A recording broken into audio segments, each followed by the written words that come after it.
অসম্মানিত হয় কি ডিপিএল এর এই মৌসুমকে বিদায় বলে দিচ্ছেন সাব্বির রহমান।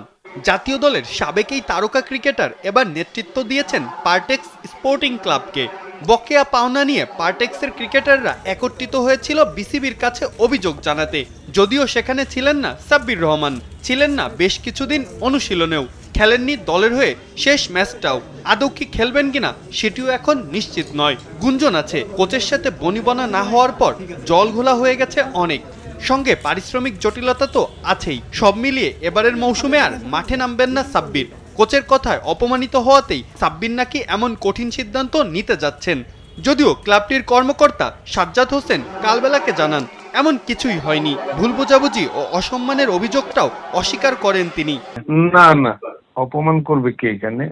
বাচ্চা অসুস্থ, হ্যাঁ প্রচন্ড, এই জন্য সে এই আমাকে মেইল করছে যে বাচ্চাকে নিয়ে হসপিটালে আছে। একদিকে খেলোয়াড়দের বেতন বকেয়া, অন্যদিকে সাব্বিরের সাথে এমন কাণ্ড। দলটি এই মুহূর্তে রয়েছে চরম বিতর্কে।